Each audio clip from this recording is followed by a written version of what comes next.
Welcome to This Week in East Brunswick. This week, the high school girls basketball team is on its way to the state championship. Congressman Dick Zimmer paid a visit to high school seniors to encourage voter registration. And the Friends of the Library's annual book sale begins Monday. We'll have all of these stories and much more coming up, including a special musical production held this weekend at the library and coverage of this week's council meeting. But first, here's a look at the shows you can see here on Channel 8 next week. Monday morning, add weights to your workout when you exercise with Lenore Kulik on Look Great, Feel Great. That's at 10:30. At 11 o'clock, join a youth services librarian for story time on Stories from the Library. Tuesday evening, join Stuart Davis for a closer look at the real estate market in East Brunswick. That's on Real Estate Quarterly at 7. At 7:30, Paul Hansen brings the latest in financial information on you and your money.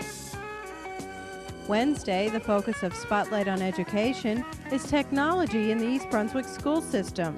That's at 7:30. At 8 o'clock, watch 18 Growing Up in East Brunswick with host Laura Ivan. Thursday, join us for another edition of This Week in East Brunswick at 7 and 8 o'clock. And at 7:30, Steve Sackman learns about the benefits of transcendental meditation on Let's Talk Health. Saturday morning, tune into Channel 8 for a complete rundown of the week's programs. And check the Community Bulletin Board for information about township meetings and other community events.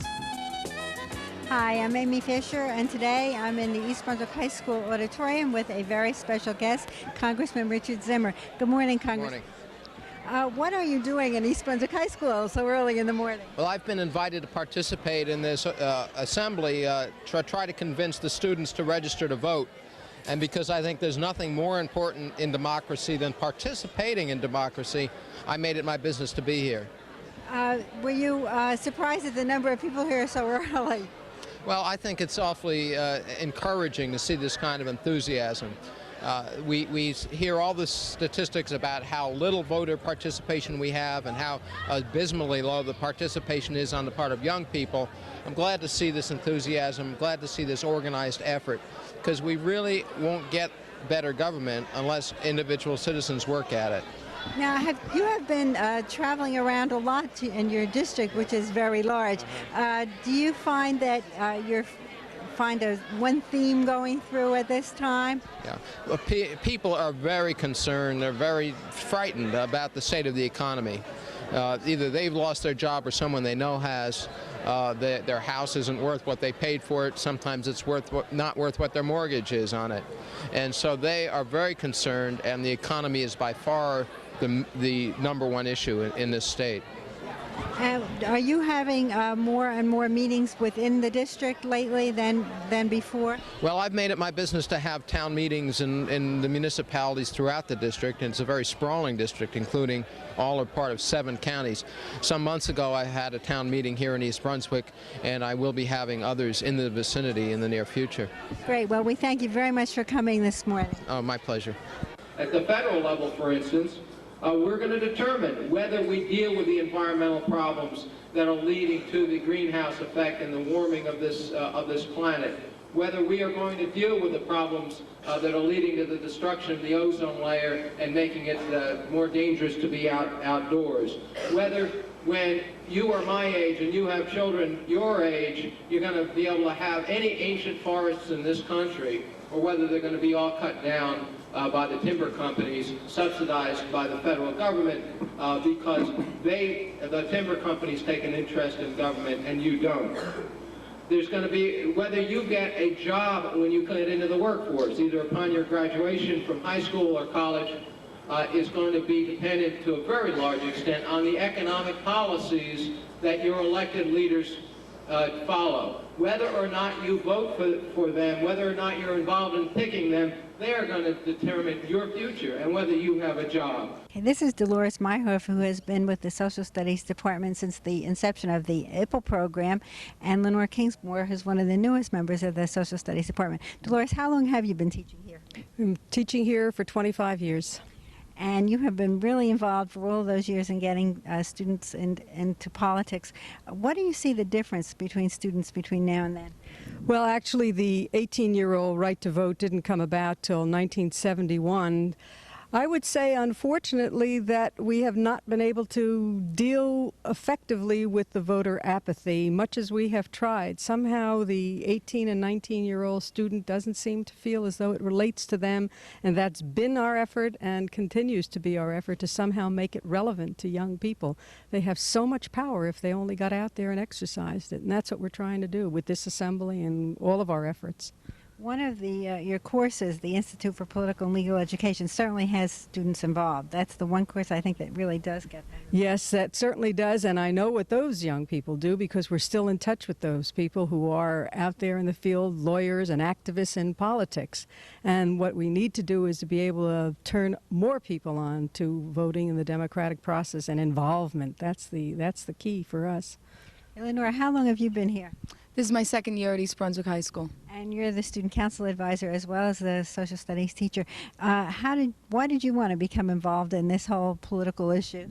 I have been involved for many years as a teenager. In high school, I was involved in a protest in New York City to get more efforts in El Salvador for the American position. So I felt very strongly then. As when I entered college, I became very politically active, and that culminated in working for Senator Lautenberg for almost 2 years, actually, and almost going to law school and pursuing a whole nother career. I taught the IPL program as a student teacher at East Brunswick 8 years ago, and I knew that teaching was the right place to inspire young people. So now do you think that you're going to be successful in eliminating some of this apathy that Dolores spoke about? I would hope to see less of it. I would like to see more registration, voter registration. That's our efforts with this program, and tomorrow really advertising and publicizing the whole idea of voting and registering. And I'm hoping that it'll turn around. I think we as young teachers have to really impress upon our students the value of voting and speaking out publicly. And George Stapleton, who did a fine job, represents hopefully not just one but many of the young people who would make a difference in the future. Well, with all the enthusiasm here, I think that probably everybody will get out to register who's eligible tomorrow. This is George Stapleton, the student council president, and Mr. Charles King, the principal of the high school. George, why did you feel it was so important to have this assembly? Well, I was elected last year on the sole promise, really, of having a registration drive and trying to improve the students' voice in the community. And I feel that with the lower and lower rates of voter turnout among young voters, that in order for our government and for our democracy to remain healthy and to get healthier as it seems to need to be in the coming generations, that my generation is going to be crucial in getting out to vote and becoming active and having a more responsive government to what the people need. And Mr. King, you're a former social studies teacher, so obviously you have an interest in this now. What did you do to promote this whole endeavor today? Well, worried a little bit, I guess. Actually, the person that's responsible is right here. George really did 99% of the work. I think it was Friday, wasn't it, that we got together, and there was some question as to who was going to be here and exactly what the program was going to be. And we did get a hold of Congressman Zimmer's office, and they were very gracious. And as you know, he was here this morning, and I think delivered a message, as did Mrs. Meyerhoff and Mrs. Kingsmore, that it is important to get out and vote, and we need to get these young people registered. We've been doing that here in the high school for a number of years. I can remember way back when I was the social studies person, and we ran it with the League of Women Voters and registered. I think we had about 99% of the eligible seniors that year, and that's our goal, right, George? To get as many as we can to register, which is the first step. Well, actually, Mr. Zukas and Mr. King deserve a lot of the thanks from the Student Council, since on about 2 or 3 days' notice they were able to put together an assembly of, of about 500 seniors. So we owe a lot of thanks to them for making this possible. Well, we'll hope you have 100% of the eligible people voting. Okay, thank you. The Lady Bears of East Brunswick High School made it to the GMC Finals by beating Bishop R Wednesday night. The girls are the top-seeded team in the Greater Middlesex Conference and face St. Peter's for the final. Senior Erica Weir was the top scorer in the 64-41 tournament playoff with a commanding 20 points, 14 rebounds, and 5 steals. East Brunswick all-time leading girls scorer Kara Mataseski grabbed 15 points, all in the second half. The Lady Bears play for the conference title Saturday at the Lewis Brown Athletic Center on the Rutgers campus in Piscataway. Hi, I'm Josephine Fiamingo. Soon, the East Brunswick Friends of the Library's 18th annual bargain book sale will be here. It's the Friends' major fundraiser and the heart of the organization. Through the funds raised, the Friends provides equipment, materials, services, programs beyond what the library budget can provide. You can see everything that the Friends have given to the library simply by walking around the library. From the after-hours videotape drop located to the left of the library's entrance door, to the plastic baskets library visitors use to collect materials. The hard work of the Friends makes a tremendous difference. Gifts include new public typewriters, Macintosh computers, and printers for public use, a baby changing station in the youth services department restroom, people chairs, Compton's multimedia electronic encyclopedia, and general business file, which is a reference tool which offers business information on over 100,000 publicly held and private companies. The Friends of the Library's book sale opens on March 2nd from 7 to 9 p.m. at the Brunswick Square Mall on Route 18. It continues throughout the week from March 3rd to the 8th during mall hours. Admission to the sale will cost $1 on the first night only, and Friends are admitted free. There will be free puppet shows on March 4th and 5th at 7 and 7:30 p.m. There will be over 40,000 books in more than 25 categories. And also there will be video cassettes, audio cassettes, records, computer software. So there's something for everyone, and there's no greater gift than the gift of reading. See you there.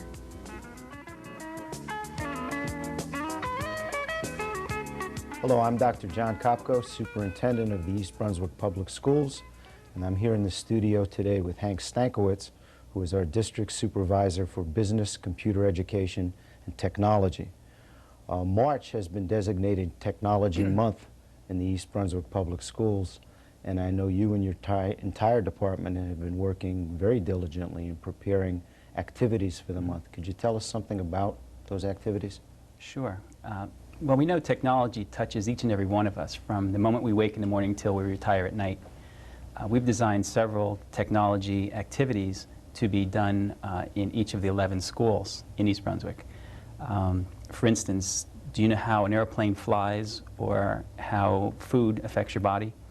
Well, in the elementary school, we've designed 2 activities, one on flight, which where the students will actually input some data on wingspan and velocity and thrust. They'll put this information into the computer, and then the computer will take over and simulate their flight. Now, I did this activity, and the first time, and the results weren't very pretty. The airplane stalled and had some trouble. In the other activity, the students will be learning about nutrition, and they'll make a nutritious snack in class. And after they consume it, they'll input some information into the computer, and the computer will print out an analysis of what they had for that particular snack, and also an analysis of their whole intake of food for that particular day. In grades 6 through 12, the curriculum is really designed around technology, and so there'll be lots of activities that are taking place in that particular area, from everything from video to digital electronics. I will also be doing several workshops for staff members in the elementary schools and the high school. I'll be doing a workshop for the administrators. I'll also be doing a workshop for the board members and for central office staff on how technology affects each of them and how we're dealing with it in the schools. Where can members of the community call if they wish to receive additional details regarding the month?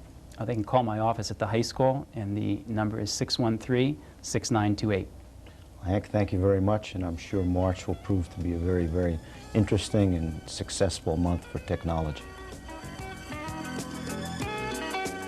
Thursday at Hammarskjold Middle School, students learned how to be successful in life by avoiding drug and alcohol use. New Jersey Devils radio announcer Chris Moore was on hand to talk to the 6th graders about the hockey team.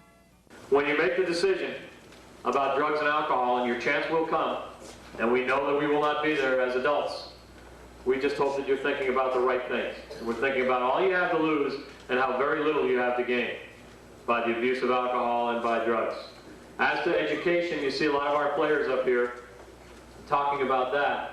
And I know it's tough when you're young to consider education as that important. But education is so important because even for our players, you look up at pro athletes and you realize, boy, these guys are making great money. It doesn't matter. When they're done with their careers, they can lie around because they got plenty of money.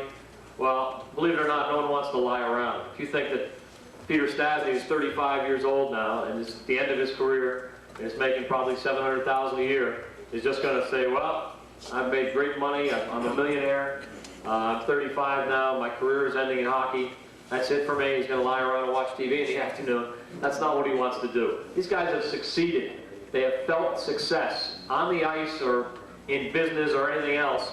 You want to take steps. You want to be challenged and you want to meet the challenge. Chris Moore and other New Jersey Devils representatives visit schools throughout New Jersey as part of their school assembly program. Students watched a videotape in which players talked about the importance of education and how kids can make the decision not to use drugs and alcohol. Students also received a pamphlet which asks questions such as, why do the Devils and other entertainment people make such a big deal out of staying away from drugs and alcohol? After watching the video, students were invited to ask questions about the New Jersey Devils and hockey in general. Moore and Devils Public Relations Representative George Morera selected 2 6th graders out of the group who won tickets to an upcoming Devils game. The winners in the first morning session were Krista Penna and Michael Sauvigny. 3 more pairs of tickets were given out in the next session. The New Jersey Devils games are broadcast over WABC Radio 770 AM and are also shown on Sports Channel on cable television.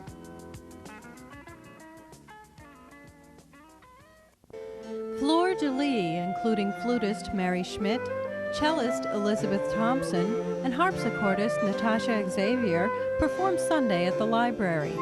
The group played chamber music from the Baroque, Classical, and Romantic periods.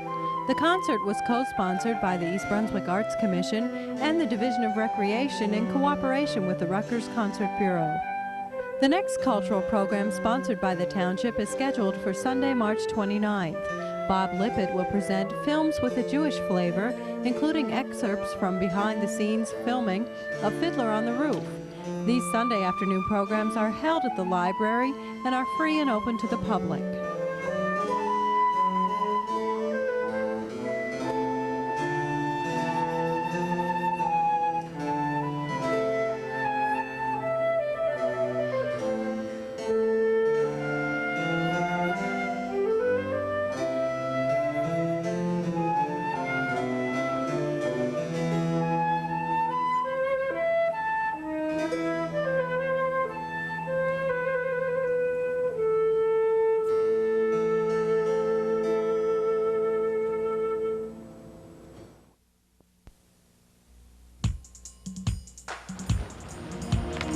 Years ago, we didn't have these opportunities. But thanks to the women's movement, we do now.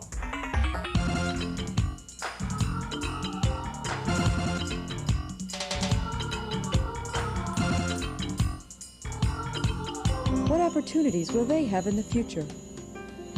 It depends on what we do now. Call the National Organization for Women.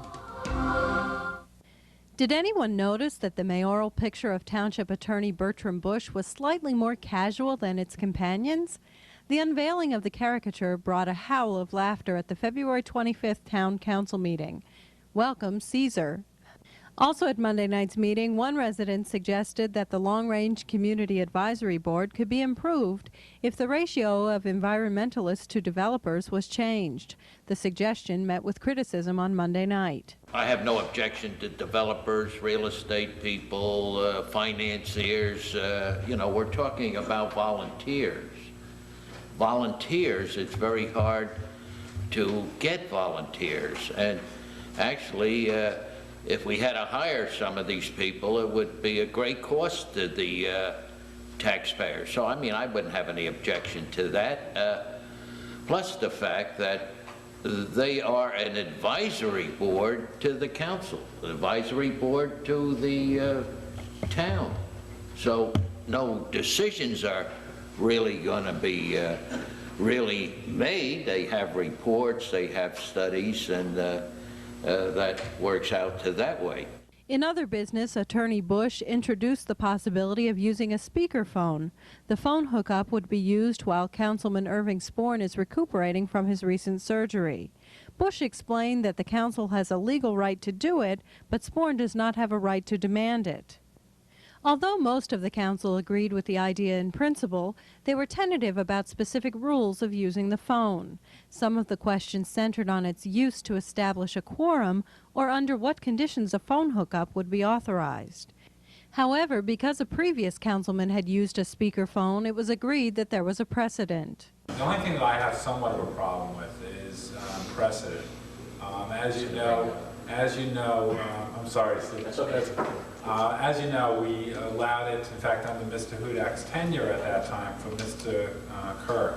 And it's my understanding now that Mr. Kirk did have a chance to speak. And because of precedent, I also think that obviously Mr. Sporn should have the same rights to speak and to vote. And that's really the reason I'm supporting it. I would like to see it limited to one, have rules set up where you're limiting it to one councilman, because obviously this council won't do it, but maybe future councils may have 5 speakerphones. So as somewhat of an outsider, I would say let's limit it to one at any one time. Despite the discussion, however, not all council members approved of using the phone hookup. Councilman Hudak was against its installation, citing problems such as difficulty understanding voices and the inability to see the speaker. An amendment to approve communication equipment under certain circumstances will be voted on at the next meeting.